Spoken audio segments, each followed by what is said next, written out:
comienzo con un poco de retraso, pero que todos coincidiremos en que ha valido la pena para poder hablar con ponentes entre nosotros, con don Gabriel, con don Marcelo. Y empezamos ahora con la sexta y última ponencia de este congreso organizado por Luz de Trento, cuarto y esperemos que no último. Nos va a hablar don Gabriel Calvo Zarraute de Franco y la Iglesia, ¿no? Qué mejor que un sacerdote, y además un buen sacerdote, para hablarnos de este tema. Antes de nada, yo creo que voy a expresar algo que todos sentimos y todos compartimos, y es esa gratitud que tenemos al padre Zarraute y a los sacerdotes de la Sacristía de la Vendée por hablar, por proclamar la fe católica sin ambages, sin ambigüedades, sin los cambios a los que venimos acostumbrados, ustedes más que nosotros los jóvenes, pero nosotros también ya empezamos a tener una edad y estamos ya hartos, ¿no?, de que tantos hombres de iglesia se comporten como hombres de anti-iglesia.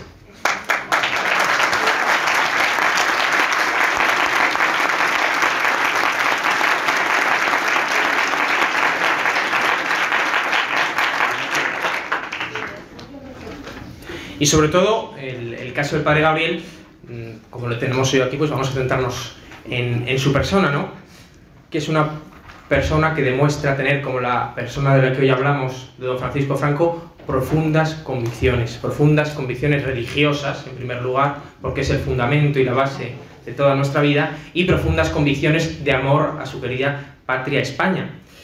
Y en estos momentos de que ha sufrido persecución, que todos ustedes lo saben, y quizá ahora nos comente un poco el estado de la cuestión, se ha dicho muchas veces que aquel comentario fue un comentario desafortunado, que tenían que dar explicaciones, y yo creo que todos aquí estamos de acuerdo en que explicaciones de decir algo que puede sonar duro para la gente que no tiene fe, pero que es algo deseable para los que tenemos fe, no hay que dar explicaciones. Que explicaciones tienen que dar los sacerdotes que van vestidos de ropa de calle, que explicaciones tienen que dar los sacerdotes que blanquean la sodomía, que explicaciones tienen que dar los sacerdotes que hablan bien de las falsas religiones, que explicaciones tienen que dar los sacerdotes definitivamente de no ser fieles a nuestro Señor Jesucristo. Y cuando un sacerdote es fiel a nuestro Señor Jesucristo, lógicamente sufrirá persecución como nuestro Señor Jesucristo.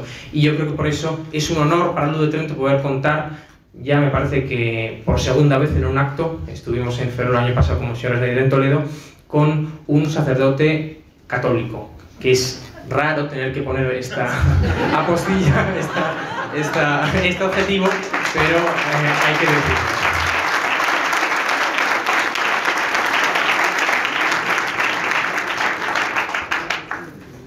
Y entonces, bueno, pues voy a pasar lógicamente a recomendar esos libros suyos tan buenos, en primer lugar, de La crisis de fe a la descomposición de España, editado por Homo Legens, nos queda algún ejemplar todavía para quien no lo tenga, y De Roma a Berlín, la protestantización de la Iglesia Católica, volumen 1. Eso quiere decir que dentro de poco saldrá a la luz el volumen 2.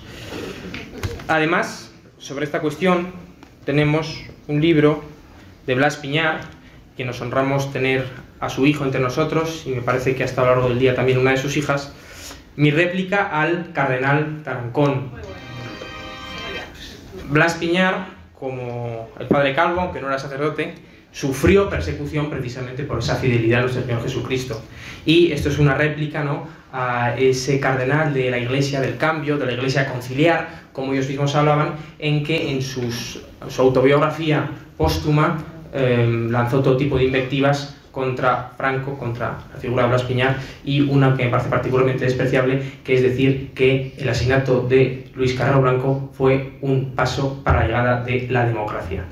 Ese es el nivel de esta gente, y por eso yo creo que hoy más que nunca a los nuevos Blas Piñares, a los nuevos perseguidos como el padre Gabriel, tenemos que estar con ellos como nunca. También recordarles, bueno, pues que tenemos libros de la asociación y que les apelo a su generosidad, tanto si quieren hacerse benefactores de la asociación para que podamos seguir pues con estas actividades, nuestras actividades ahora que se ponen las cosas más difíciles aún de lo que estaban, pues su ayuda económica es muy importante para poder seguir, porque nosotros no los vamos a defraudar, nosotros vamos a continuar ahí dando la batalla, cueste lo que cueste, y nosotros vamos a imitar esos modelos como don Gabriel, a quien con un fuerte aplauso cedo la palabra.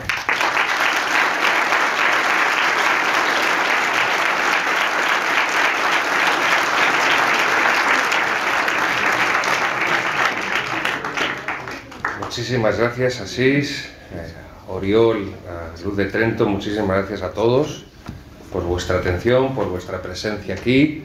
La verdad es que me apabulla, ¿no?, todo esto, os lo digo sinceramente. Bien, evidentemente el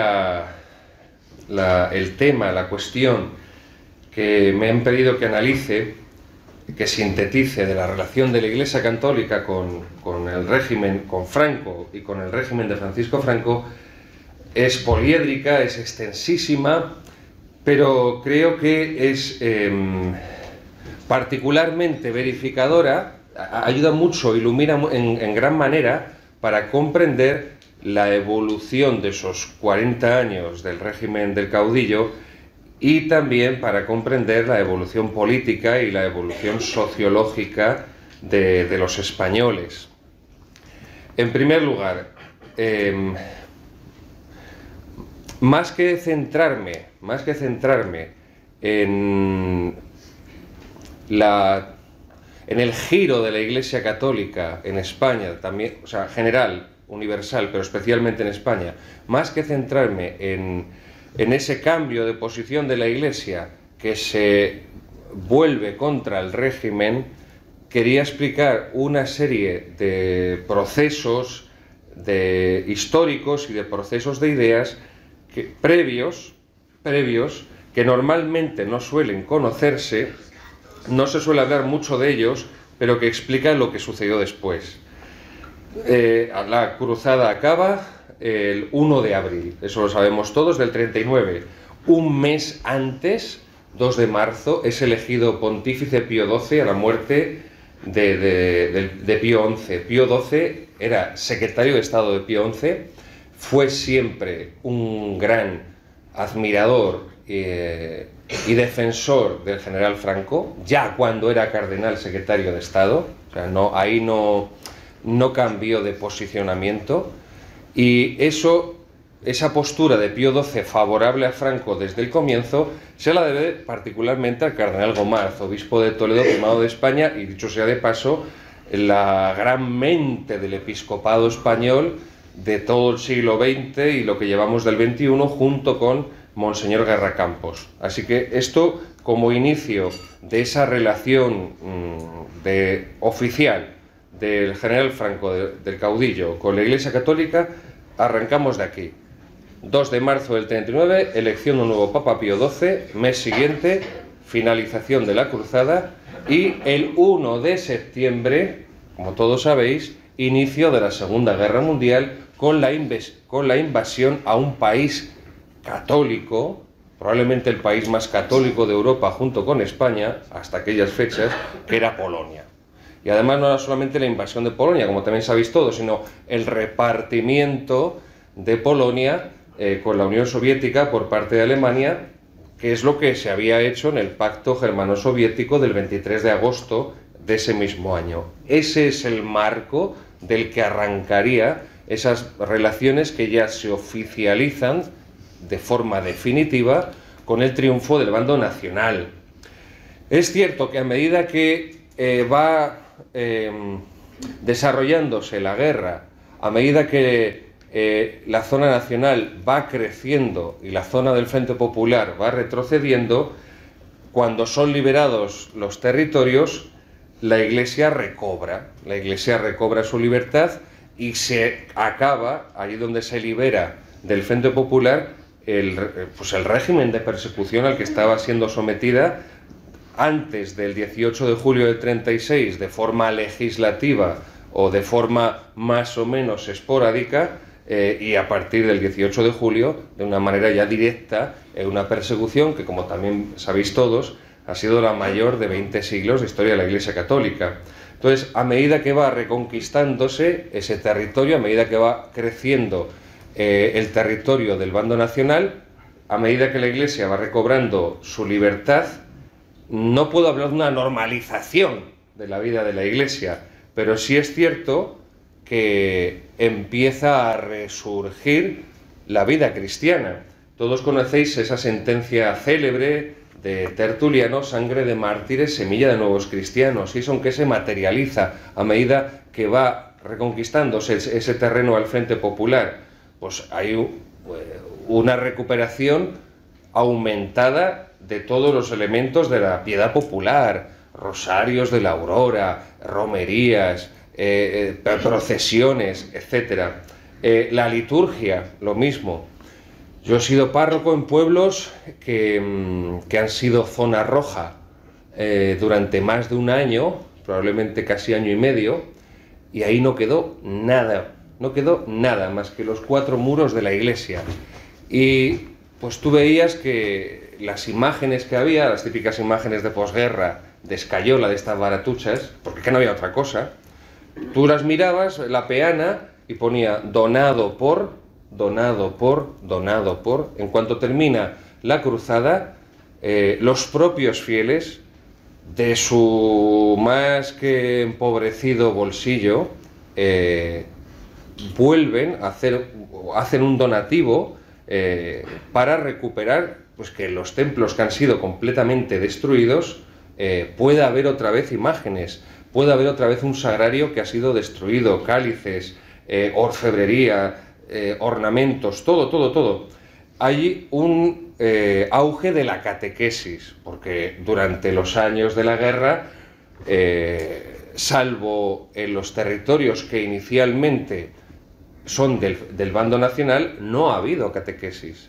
En los territorios que se van recuperando, que han formado parte del Frente Popular, no ha habido sacramentos. Y a medida también que va avanzando, surge, o mejor dicho, resurge y con más fuerza, pues todo el apostolado seglar católico, de la adoración nocturna, de la Legión de María, del apostolado de la oración y especialmente de la acción católica. Y por último, pues las vocaciones. España vuelve a ser un semillero de vocaciones. O sea, cuando yo era seminarista, 18 o 20 años, el día de San Juan de Ávila, 11 de mayo, se hace una ceremonia de homenaje a los sacerdotes que cumplen bodas de oro y bodas de plata sacerdotales. Y hay una misa con el arzobispo y luego la comida con ellos. Y en la comida pues se sientan con los seminaristas, insisto, estos sacerdotes de bodas de oro y bodas de plata sacerdotales. Y entonces un seminarista que estaba sentado a la mesa, estábamos con un sacerdote mayor de bodas de oro, pues se quiso hacer el listillo y le dijo: bueno, en tu época mucha gente se iba al seminario porque por lo menos te daban de comer, ¿no? Había algo de comer y demás.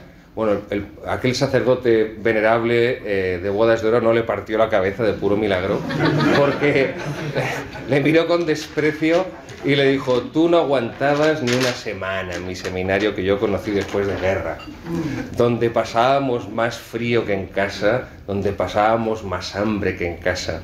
Bueno, pues aún así, como sangre de mártires, semilla de nuevos cristianos, esa sangre se materializó en que muchas personas, muchos, tanto hombres como mujeres, eligieron el camino de la consagración a Dios. Y por eso encontramos, pensad en el fenómeno de Santa Maravillas de Jesús, que se pone a fundar un Carmelo detrás de otro como una loca, porque funda un Carmelo y se le llena a los 4 días. Y funda otro Carmelo y a los 2 años ya está lleno. Y va a otro sitio y funda otro y está lleno. Y así lo mismo ocurría con los seminarios. Eso es el fruto de esa sangre de tantos cristianos durante la guerra. Y luego es verdad el testimonio. O sea, muchas personas vieron el cadáver del sacerdote de su pueblo, cómo había sido fusilado en las tapias del cementerio, o otros casos que habían sido torturados. No me voy a poner ahora a dar muchos detalles en ese aspecto, y que habían, porque eso se corría la voz enseguida por los pueblos, habían visto cómo el sacerdote de su pueblo había muerto, asesinado por los rojos, perdonándoles. Y eso a muchas personas realmente les conmovió lo más profundo de su corazón. Luego, eso da pie a que desde el mismo desarrollo de la guerra, pero ya de una forma oficial y completa desde el final de la contienda, haya un proceso de reconciliación nacional. O sea, la versión que nos han vendido es que estábamos todos enfrentados durante el franquismo, porque fueron 40 años de victoria del bando nacional que oprimió por lo menos a la otra media España, y cuando se muere Franco llega la maravillosa transición y todos nos reconciliamos. Bueno, los que se reconcilian la transición son los políticos, porque el pueblo español estaba completamente reconciliado. Y estaba completamente reconciliado porque el primer agente de esa reconciliación había sido la obra evangelizadora de la Iglesia a través de su predicación y a través de los sacramentos. Estamos hablando de que el catolicismo es la religión del perdón, y estamos hablando de que el símbolo del catolicismo es el crucifijo. Padre, perdónalos porque no saben lo que hacen. Y es algo que se tiene muy claro desde el final de la contienda, y que los sacerdotes, los religiosos, todos laborarán en esa dirección. Además, también está el ejemplo de muchos fieles que perdonan de corazón a los asesinos del Frente Popular, de su padre, de su hijo, de su hija, de su esposo, de su esposa, que además en ocasiones habían sido violadas, robos, destrucciones, y muchas personas dan un perdón sincero a los que habían causado todo aquello. Y evidentemente, si una persona no está muy cegada, tremendamente cegada por el pecado, eso le hace mella en el corazón, eso le hace pensar. Luego, esto es lo que favoreció que tan pronto como acaba la contienda, la reconciliación entre los españoles ya se esté produciendo, por no hablar de que a medida que avance el tiempo, se casarán los hijos de los que hacen la guerra los unos con los otros. Mi padre siempre me contaba, mis padres son los hijos de los que hicieron la guerra. Mis padres tienen 68 años, recién cumplidos. Y siempre me cuentan eso. Cuando estábamos en el colegio, nadie preguntaba al de al lado, ¿tu padre de qué bando era? Era algo que estaba totalmente ya, no quiero decir sobrepasado, olvidado, no, pero normalizado, sí.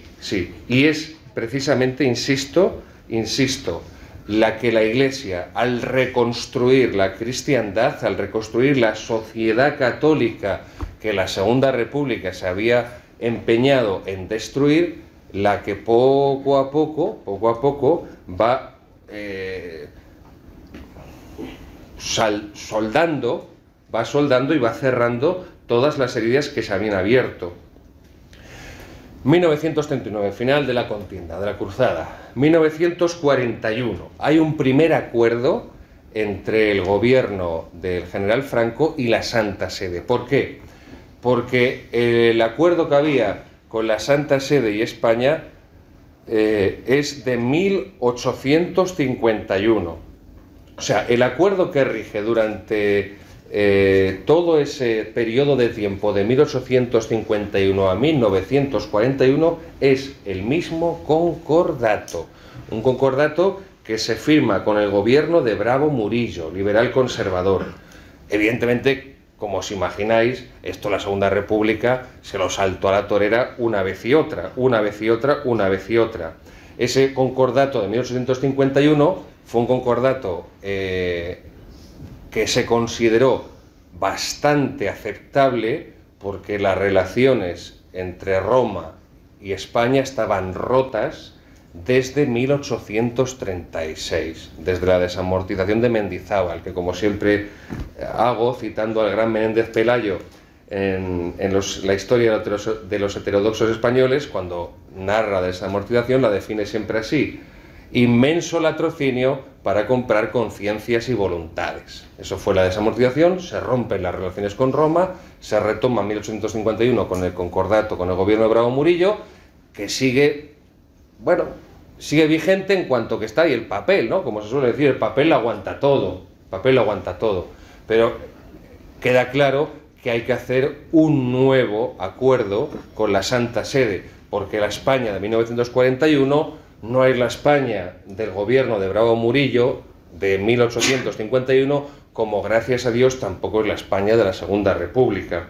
Así que se mantienen los primeros artículos de ese concordato, especialmente el primero es el reconocimiento de la religión católica como la única de la nación, es decir, la confesionalidad católica del Estado, que hay que decir también que tiene cierto matiz protestante, pero bueno, no voy a entrar ahí porque no tenemos tiempo.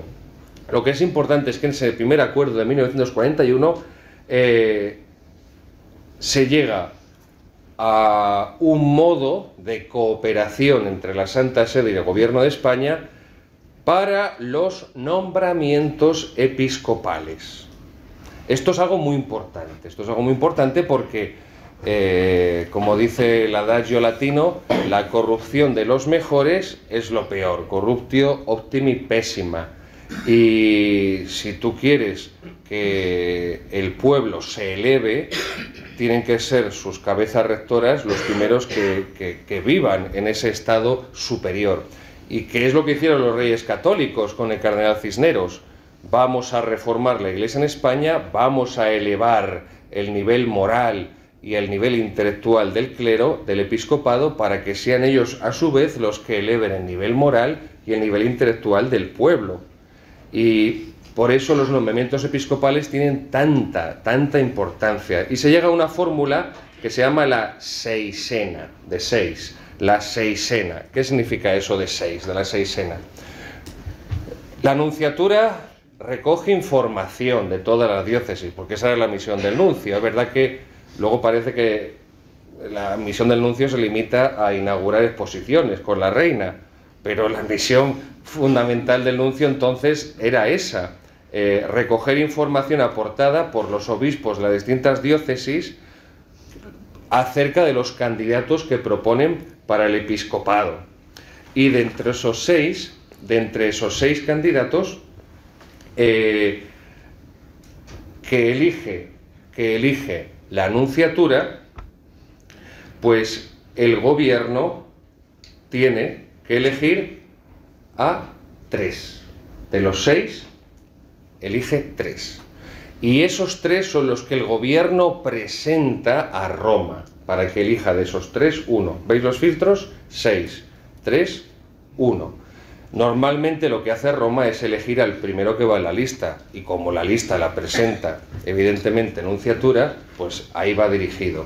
Esto porque hay que desmontar por completo la falacia de que era Franco el que nombraba a los obispos. Es una completa falacia, porque lo que hay detrás de esa falacia es que la Iglesia estaba sometida al gobierno y que la Iglesia no fue más que un títere que Franco manipuló a su conveniencia, y es completamente falso, Normalmente, como digo, la Santa Sede elige el primero de esa terna, de esa lista de 3 que le ha presentado el gobierno, de la de 6 que le ha presentado el nuncio, pero si quiere Roma puede elegir a otro con libertad, puede elegir a otro con absoluta libertad. Lo que sí tenemos que saber es que hasta el Concilio Vaticano II el estamento clerical era una meritocracia. Creo que aquí hay varios militares, me pueden corregir, igual que el ejército. Era una meritocracia. Había oposiciones.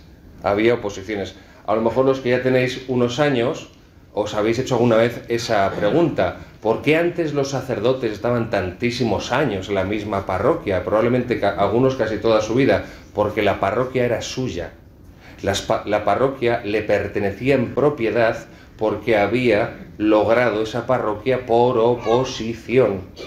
Cuando una parroquia quedaba vacante por la muerte del párroco o por su incapacidad a causa de la enfermedad, se abría un concurso abierto, una oposición, y el que sacara la nota más alta se hacía con esa parroquia que era suya en propiedad.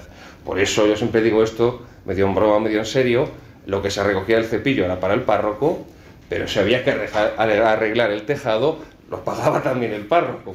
Era el responsable, y por eso la sentía como algo suyo, y por eso estaba ahí toda su vida. Esto se elimina después del Vaticano II, porque este sistema de la promoción por una meritocracia era el más justo, era el más ecuánime. Desde el punto de vista natural, desde el punto de vista de la virtud de la justicia, porque había unas oposiciones abiertas, un tribunal donde se juzgaba los méritos de cada uno en ese sentido, y luego también era el más justo a nivel sobrenatural. ¿Por qué? Porque hacía justicia a los talentos que Dios da a cada uno. A quien le da un talento no le pide 5, y al que le da 5 no le pide 1. Se eliminó, después del Concilio Vaticano II, y se instauró la dedocracia, copiando el modus operandi de los partidos políticos, y entonces lo que ocurrió es que pues todos los principales cargos eclesiásticos en las diócesis y demás pues se cubrieron de trepas, para que nos entendamos, así de claro. ¿Para qué voy a decir otra cosa, no?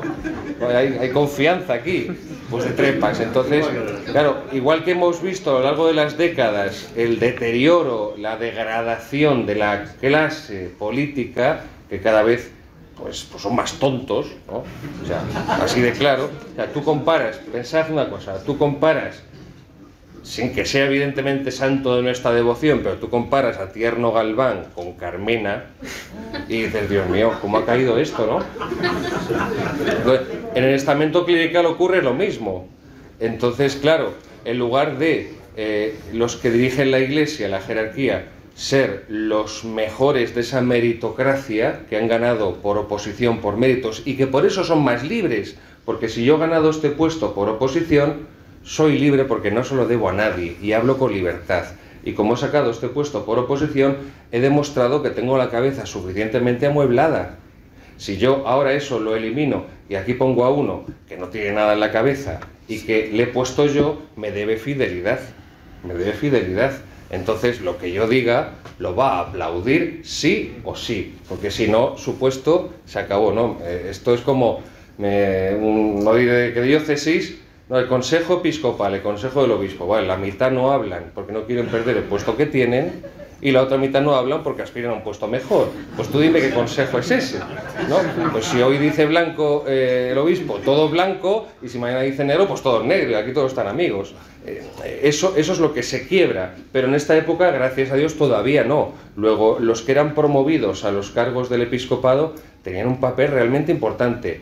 Y no es que Franco quisiera controlar la Iglesia española con nombramientos episcopales. Lo que Franco quería eran dos cosas. Por una parte, conservar el privilegio de presentación de obispos, que se remonta a los reyes católicos y a Carlos V, que yo siempre utilizo ese verbo porque es que es el más gráfico, que se lo arrancan a Alejandro VI, porque no quería Alejandro VI, y se lo arranca a Fernando el Católico, que era mejor negociador, porque era más marrullero que Isabel la Católica, que era muy santa la pobre, bueno, la gran reina, entendedme, pero claro, ¿me entendéis? Fernando el Católico tenía menos remilgos a la hora de negociar, ¿no? Tenía menos remilgos. Entonces, bueno, Franco quiere conservar ese derecho histórico que le pertenece a la monarquía hispánica, que le pertenece a las Españas, eso por una parte. Y por otra parte, no es que Franco quisiera elegir obispos, no. No es que Franco no quisiera obispos progresistas, liberales, modernistas, porque no lo sabía entonces. Lo que sí que no quería Franco era obispos nacionalistas, separatistas, que eso sí lo sabía. Y sí los había conocido, empezando por el cardenal Vidal y Barraquer, intimísimo amigo de Luis Companys, presidente de la Generalidad, porque habían sido compañeros de pupitre los dos, estudiando Derecho Civil, y eso es lo que no quería que se produjera, porque si tengo obispos separatistas, voy a tener clero separatista, eso va a influir decisivamente en los ciudadanos de esos lugares, y eso es evidentemente el germen de la destrucción no de la unidad política, sino previa de la unidad católica de España, porque esa es el sentido de la unidad política de España, la unidad católica. Por eso al quebrarse la unidad católica, la unidad política ha quedado sustentada ¿en qué? En el texto de la Constitución, en la economía.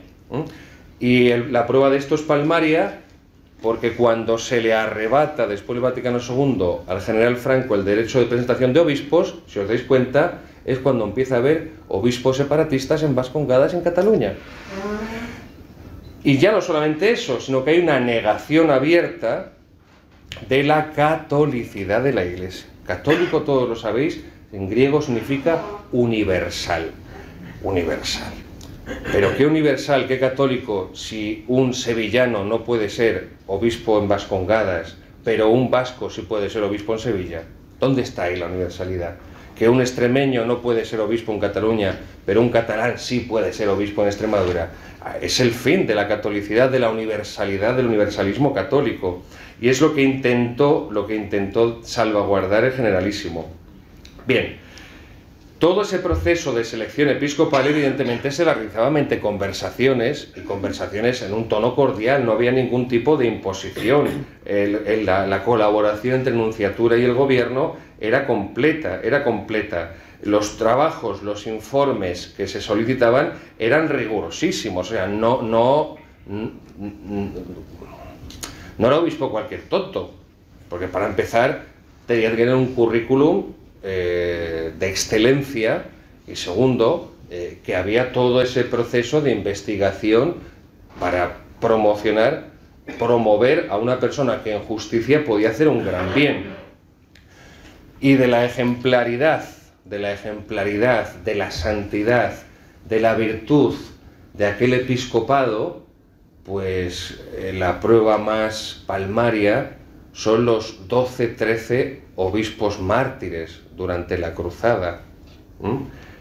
Si hubiera una persecución hoy en día de ese tamaño, no sé yo los obispos cuántos, sí va a haber 12-13 obispos mártires, claro, y sacerdotes. Bueno, lo que sí se hace también, y eso se ha conservado hasta hoy en día, hay una prenotificación al gobierno. Cuando la Santa Sede va a hacer público el nombramiento de un obispo, se prenotifica, previamente se le informa al gobierno para que exprese, si desea, si hay algún inconveniente de orden político. Por eso, lo que os he dicho antes, no es casual que desde entonces solo se nombren obispos vascos en Vascongadas y solo se nombren obispos catalanes en Cataluña. Porque si a un madrileño le nombran obispo en Cataluña, los primeros que van a protestar son los de la Generalidad. Y lo mismo ocurriría en Vascongadas, exactamente lo mismo. Luego,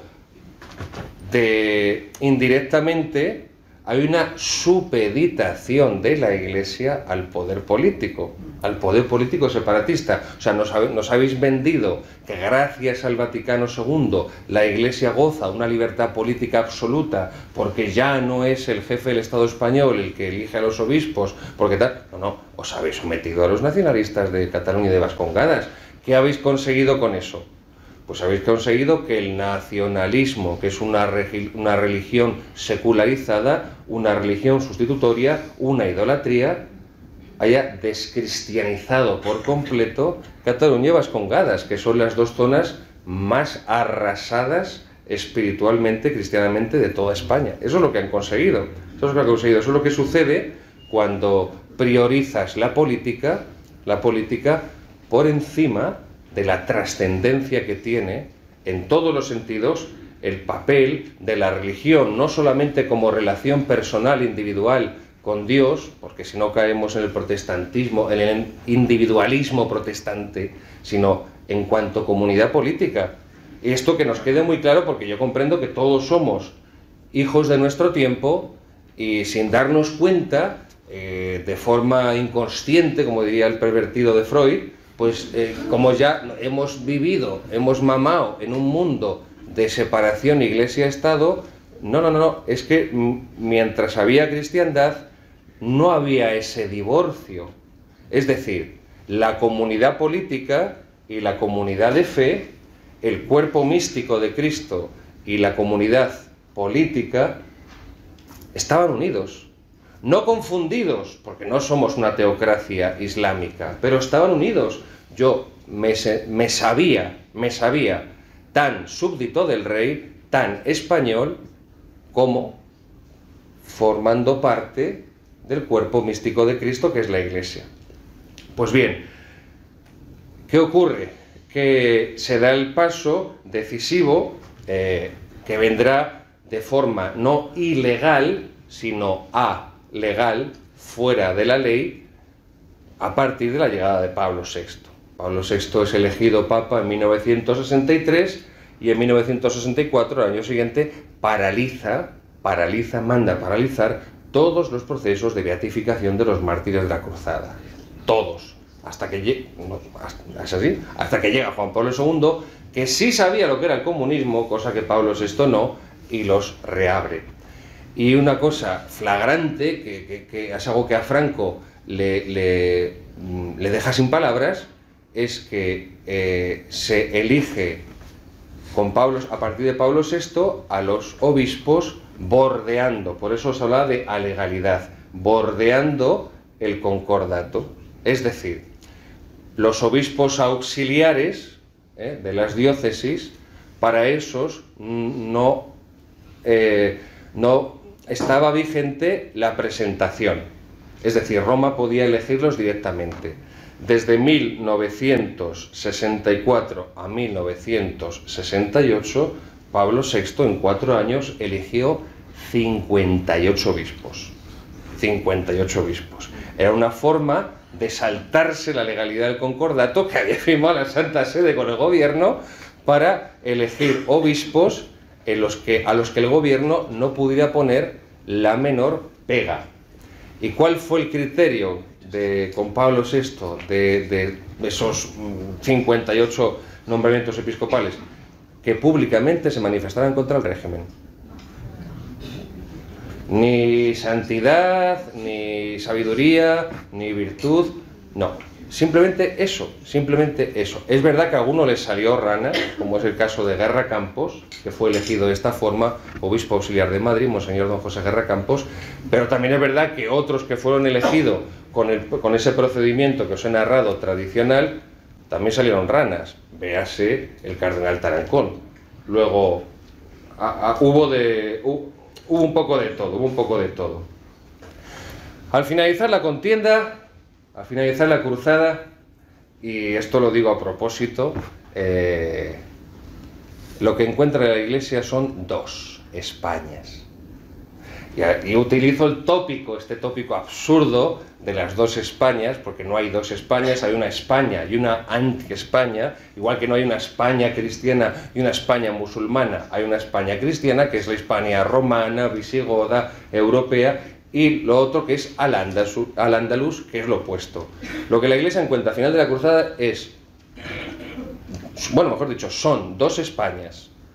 España es católica, contra lo que dijo Azaña, España es católica, pero lo que encuentra la Iglesia es una España partida en 2. Una España católica con formación y una España católica sin formación. Y esto es fundamental, porque la España católica sin formación es un caldo de cultivo y es un campo que queda abierto para que pueda haber cualquier tipo de envenenamiento y cualquier tipo de siembra de errores y de confusión. Entonces se pone manos a la obra para reevangelizar toda España, porque sí, España católica, todo lo que queráis, pero esa España católica es la España que ha asesinado a 7.000 sacerdotes y religiosas. Esa España católica es la España que ha destruido 20.000 templos. Luego, por eso os hago esta distinción. Donde no había formación, vino a suplir ese hueco, porque el ser humano somos así, horror vacui, tenemos horror al vacío, luego lo que está vacío se llena, si no se llena con el bien, se acaba llenando con el mal. Donde no está Dios, acaba entrando el demonio. Esto es, vamos, clarísimo. Claro, aquellas personas que se habían criado en una sociedad cristiana, en una familia más o menos cristiana, fuera o no fuera, en mayor o menor medida, practicante, la propaganda anticatólica de las distintas izquierdas terminó por arrastrarles y en muchos casos por cometer esos crímenes que no era solamente, como bien sabéis, de asesinato, sino previa tortura, y luego además pues todas esas destrucciones de templos con todo lo que eso conlleva, O sea, vosotros pensad que una de estas personas que ha quemado iglesias, ¿qué se le puede pasar por la cabeza con lo que le pueden haber enseñado de pequeño respecto a la religión? Pues todo eso había que volver a reevangelizarlo, a catolizarlo, y será precisamente el Estado del 18 de julio el que entregue a la Iglesia Católica todos los medios para volver a recatolizar el pueblo español, para que no fuera otra vez víctima de esa propaganda insidiosa y de esa sarta de mentiras de toda la campaña desinformativa de la izquierda. Y también, pensad con todo lo que lograron con los medios de comunicación que había en la época. El periódico, el que supiera leer, las octavillas y poco más. Así que imaginad hoy en día con todos los medios de comunicación que tienen a su disposición. Y esto es muy importante, ¿por qué? Porque cuando Menéndez Pelayo, la historia de los heterodoxos, está contando el siglo XVII, cuando habla de los autos sacramentales, de Calderón, por ejemplo, él dice que España es un pueblo de teólogos. Es que en el siglo de oro, los españoles que disfrutaban como enanos con aquellos autos sacramentales, los comprendían perfectamente. Y los comprendían perfectamente porque tenían una grandísima formación cristiana. No partíamos de un analfabetismo religioso. No. El analfabetismo religioso comienza a darse con la desamortización, cuando se cierran los monasterios, cuando se expulsa a los frailes, a los monjes, cuando muchas parroquias se ven mermadas porque les han arrebatado los medios de subsistencia de los sacerdotes. Ahí sí se puede hablar de una analfabetización progresiva a nivel religioso de los españoles, pero no había sido así en los tiempos grandes, y es lo que la Iglesia, después de la Cruzada, se propone, que la religión vuelva a estar en la calle con todas las muestras que antes os decía de religiosidad, que se revitalicen las formas tradicionales de la religiosidad. Un elemento fundamental fueron las misiones populares, que ponían a todo el mundo en danza, que conseguían que la mayoría del pueblo se confesara, que escucharan las verdades eternas de la fe. Los mismos vencidos en la Cruzada, y esto siempre hay que subrayarlo, porque el general Franco no solamente vence militarmente, sino que vence moralmente. Y el Frente Popular habían visto cómo se mataban los unos a los otros, mientras que habían visto cómo en el bando nacional los sacerdotes morían perdonando, las religiosas morían perdonando, los que habían sufrido el asesinato de familiares les perdonaban. Entonces esa autoridad moral se les imponía, aparte de que habían vivido ese ambiente cristiano durante toda su vida, que se había interrumpido durante los años de la Segunda República simplemente. Luego, la nueva España que surge de la Cruzada es una nueva España que quiere reconfigurarse católicamente para volver a su ser, a lo que había sido los siglos grandes. Pero el problema es que sectores de Falange que propugna la separación Iglesia-Estado no comprenden que durante la época, el siglo de oro, durante la monarquía hispánica, hay una supeditación de los intereses de España al catolicismo, pero que eso no implica una supeditación de España, de su política, a los intereses de la Iglesia, que es distinto. Yo siempre esto lo remarco, que es distinto, porque cuando Carlos V tuvo que hacer la guerra, el Papa Clemente se la hizo, y de ahí vino el saco de Roma. Y cuando Felipe II tuvo que poner al Papa en su sitio, lo puso. Y eso era algo que se había perdido durante el siglo XIX, donde se piensa que el catolicismo consiste en que nos supeditemos a los intereses políticos de la Iglesia, y ese es el error. Eso es lo que un grupo de falangistas, de intelectuales falangistas, Pedro Laín, Entralgo, Antonio Tobar, Dionisio Ridruejo, es lo que o no ven o no quieren ver. Por otra parte están los monárquicos alfonsinos, que son liberales. Entonces ellos, esa reconfiguración católica de España, tampoco la pueden admitir.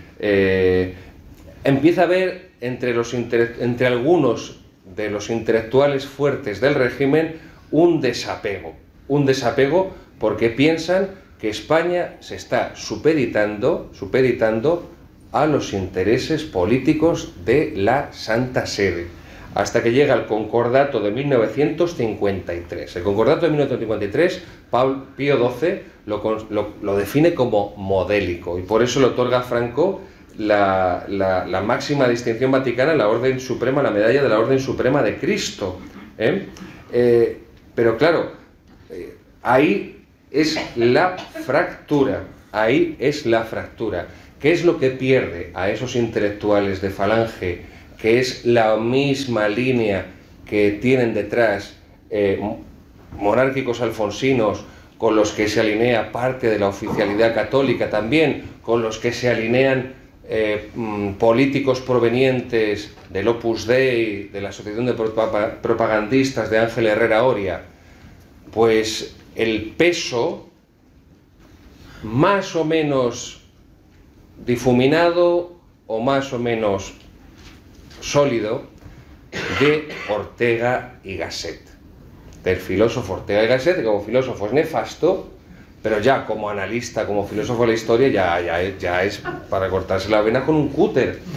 Todos conocéis esa frase de Ortega de España es el problema y Europa es la solución. España no, ningún problema, el problema lo tienes tú en tu cabeza, y Europa no es la solución de nada, no es la solución de nada. Entonces, claro, esos intelectuales de Falange que se quedan fascinados cuando la solución es Europa y Europa es el Tercer Reich, serán, pues pensad en Dionisio Ridruejo, serán los mismos que después se quedarán fascinados porque si España es el problema y Europa la solución, luego será la solución la socialdemocracia alemana. ¿Veis? Que será una de las que financie, como todos también sabéis, al Partido Socialista. Ahí está o mejor dicho, la principal ruptura, la primera ruptura de una parte importante de intelectuales del régimen, del campo de la Falange, del Movimiento Nacional, que cuando se firme ese concordato de 1953, pues lo que ellos están viendo es que la configuración de España ya no puede ser la configuración católica, porque el mundo está girando en otra dirección. Lo que siempre diferenciaba a la monarquía hispánica, a la monarquía católica, precisamente del resto de Europa, de la Europa protestante, era nuestra seña de identidad cifrada en el catolicismo, y por eso el mismo nombre, monarquía católica, monarquía hispánica, eran sinónimos. Por ahí era el camino que se pretendía recorrer, pero evidentemente pues los tiempos parecía que habían cambiado para algunos, y parece ser que los tiempos son los que cambian los principios, y entonces reniegan de ese y critican ese acuerdo, ese concordato con la Santa Sede. También es verdad que una parte de clérigos progresistas lo critican por lo contrario. Unos porque dicen que se está sometiendo el Estado a la Iglesia, y estos clérigos progresistas al contrario, porque dicen que lo que está haciendo es lo opuesto. El problema es ese. En los años 20, antes de la Segunda República, hay un fuerte movimiento de sindicalismo católico. Los obispos quieren recuperarlo porque quieren evangelizar a esos jornaleros, a esos trabajadores del campo, pero claro, se encuentran con que solamente tienen vigencia los sindicatos oficiales,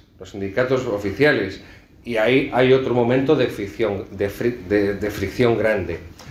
La Juventud Obrera Católica, la JOC, la Hermandad Obrera de la Acción Católica, son movimientos que surgen y que se instauran para ese apostolado entre los trabajadores, entre los campesinos, entre los obreros, serán los primeros que infiltren los marxistas y a través de las elecciones sindicales esos militantes marxistizados de los sindicatos, de las instituciones obreras católicas, pasarán a los sindicatos verticales del régimen. Y esto es muy importante. De ahí vendrá Comisiones Obreras, por ejemplo. De ahí vendrá Comisiones Obreras y de ahí saldrán muchos de los cuadros que produzcan esa vuelta, como un calcetín, esa vuelta de tantos trabajadores que eran católicos sinceros, pero que por poseer poca formación, cuando la propia Iglesia empezó a cambiar políticamente, lo único que hicieron fue seguirla. Cuando la Arriola del PP y esta gente venden la moto de que España es de izquierdas, sí, España es de izquierdas, pero España no era de izquierdas. Cuando muere Francisco Franco, España no es de izquierdas. España se hace de izquierdas cuando la Iglesia se hace de izquierdas. La Iglesia se hace de izquierdas oficialmente a raíz del Concilio Vaticano II, sí, pero hay ese proceso previo de intelectuales del régimen que quieren distanciarse de la Iglesia. Y es esa convergencia lo que producirá la ruptura de la que somos testigos, que en 3 generaciones hemos pasado de ser, junto con Polonia, el país más católico de Europa, a ser uno de los más descristianizados de toda Europa. Y termino con unos apuntes sobre el separatismo, sobre el nacionalismo. Dice Donoso Cortés en el ensayo famoso suyo sobre catolicismo, liberalismo y el socialismo, que el liberalismo conduce al socialismo. Claro, el PNV es un partido católico, pero el PNV, como supedita lo católico, lo universal a la ideología separatista nacionalista, en la medida en que hace eso, se torna no ya menos católico, sino anticatólico. ¿Quiénes son los que pesan en el Concilio Vaticano II? Los teólogos alemanes y franceses. ¿Dónde tienen los jesuitas, los dominicos, los principales centros de formación, los más prestigiosos? En Alemania y en Francia. Xavier Arzallus, ¿dónde estará trabajando cuando era sacerdote jesuita? En Alemania, de capellán en Alemania, con los emigrantes alemanes. ¿Dónde se formarán tantos de ellos? En Alemania. A Felipe González, ¿quién le beca para estudiar Derecho también en Alemania? La Acción Católica de Sevilla. Salieron, como dice la primera carta del apóstol San Juan, salieron de entre nosotros, pero no eran de los nuestros. La cuestión es esta, es decir, todos los que habéis podido vivirlo por la edad, es decir, el régimen goza de un gran respaldo popular, en los últimos momentos de Franco, el régimen goza de una gran aprobación popular, de unos resultados económicos, como acaba de explicar el profesor Orella, impresionantes, pero se ha vaciado de ideas. Se ha vaciado de ideas.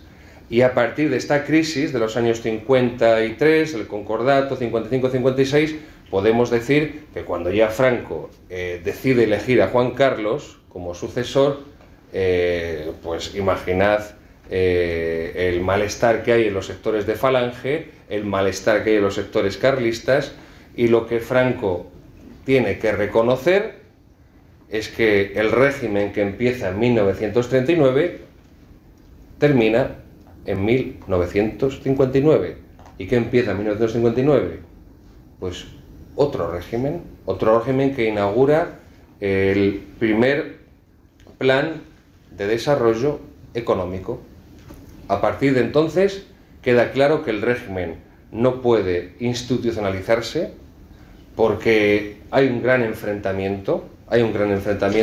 Franco sigue siendo el que aglutina a todos, pero la configuración de esa España se ha concluido, no digo que evidentemente con acierto, que no puede ser una configuración en católico. Luego tenemos que ir a la asimilación con el resto de democracias occidentales, y por eso será la progresiva apertura y liberalización del régimen, y insisto, a partir del 59 con el plan de estabilización económica el primero, pues dedicarnos a la economía, dedicarnos a confirmar el crecimiento y el desarrollo de España como potencia económica, y si os dais cuenta, eso irá decayendo. Año 59, 3 años después, llega el Vaticano II y acaba con lo demás. Luego, la Iglesia tiene grandes culpas, porque la Iglesia era precisamente la que había sustentado aquel movimiento que comienza el 18 de julio de 1936 por Dios y por España, por la España católica, pero esas debilidades que arrastra a nivel de ideas, por lo tanto de cultura el régimen, aquellos intelectuales, aquellos hijos de aquellos dirigentes que después se pasarán en la transición, como sabéis perfectamente, a la izquierda, serán los que disolverán todo aquello, y la Iglesia lo que vendrá a hacer al final será darle la puntilla. He intentado resumir lo más que he podido y espero haber sido, dentro del resumen, lo más exacto, para que, generalizando, pues ninguno de los que estáis aquí podéis sentiros molestos al tocar alguna cuestión de forma tan superficial. Gracias.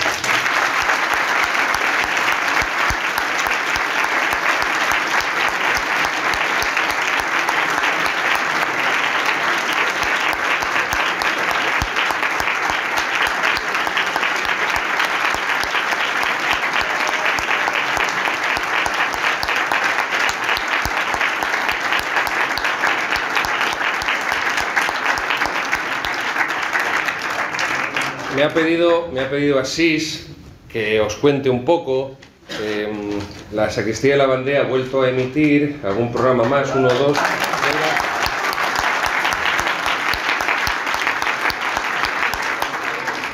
Pero el Padre Francisco está emitiendo encerrado solamente para suscriptores.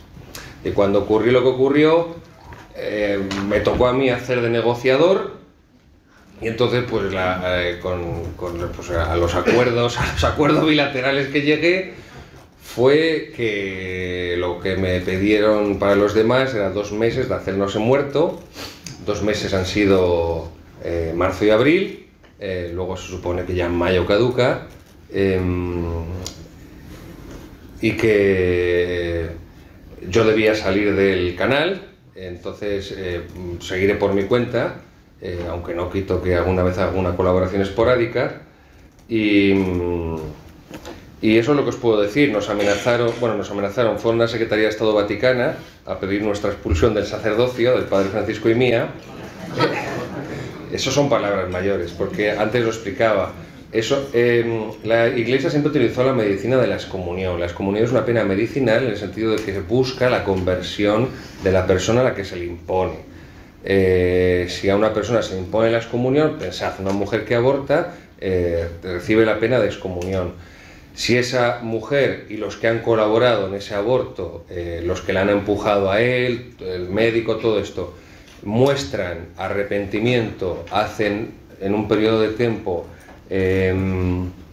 penitencia, se les restituye la comunión de la Iglesia para que puedan seguir participando en la vida cristiana y en los sacramentos. Eso es lo que siempre había hecho la Iglesia. La expulsión del estado sacerdotal no es reversible. Para los que sois padres o abuelos, la analogía que os pongo es como si os arrebataran la patria potestad de vuestros hijos. La patria potestad. Esto es algo que no existía, que se creó con motivo de los abusos sexuales de sacerdotes a menores, así que imaginad que nos estaban intentando imponer el castigo como si hubiéramos abusado de menores, ¿no? Es algo totalmente desproporcionado y loco.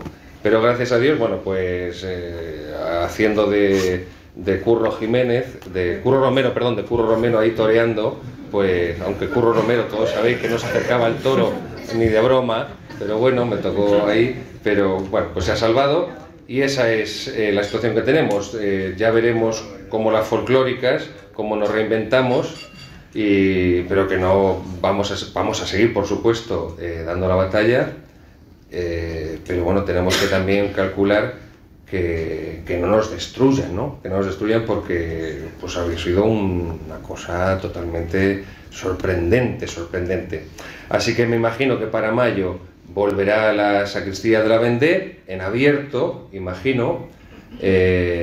No sé si estarán todos los que éramos, porque las balas han pasado muy cerca de la cabeza, han silbado muy cerca, y comprended que no somos Superman y que como seres humanos que somos, las mujeres no pueden ser sacerdotes, pero es que los ángeles tampoco, son los hombres.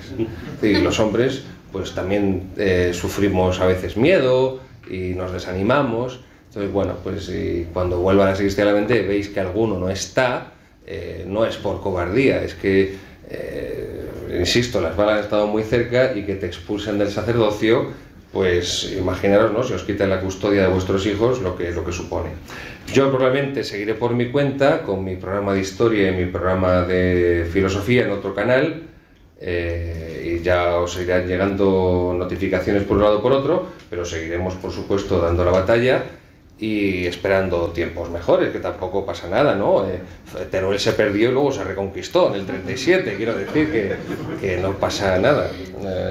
Esto es lo que os puedo decir, os pido oraciones a todos, os doy las gracias por vuestras oraciones, porque no son palabras de estas así para quedar bien bonitas, no son palabras hechas, es la pura verdad. Os doy las gracias porque las hemos sentido durante esos momentos en los que parecía, no sé, que habíamos hecho de tan grave.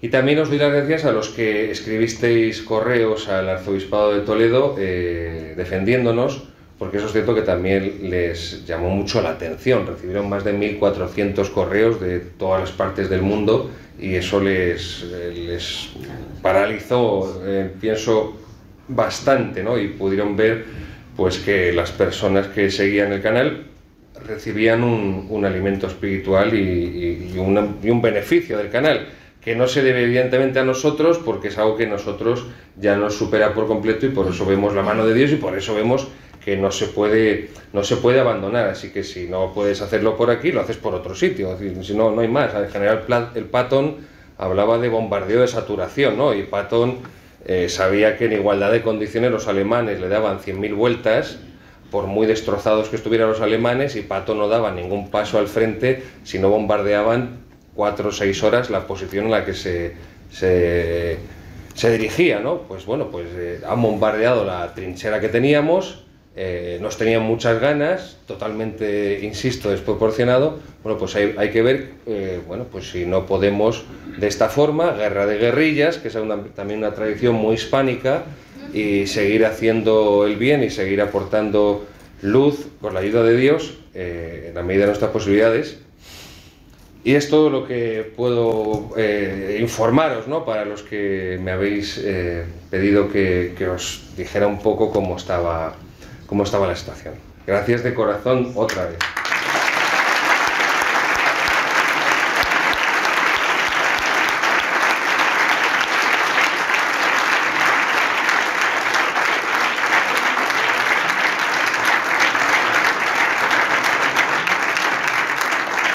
Muchísimas gracias, don Gabriel, por su intervención. Solo que cuenta usted con 200 incondicionales. Y bueno, o 300, pero bueno, los que estamos aquí, imagino que todos coincidimos. Y bueno, pues vamos a hacer ahora el sorteo del busto, del que hemos estado hablando todo el día. Y bueno, previamente, pues volver a apelar a su generosidad. Disculpen si somos pesados, pero es muy importante para nosotros para poder continuar con nuestra labor, tanto con los donativos que podrán dar a la salida a los chicos que están con bolsas, como haciéndose con los libros de la Asociación Luz de Trento. Ahora pasamos al sorteo del busto. El primer premio será el que se lleve el busto y el segundo la biografía. Me piden que dé la bendición. Sí, claro.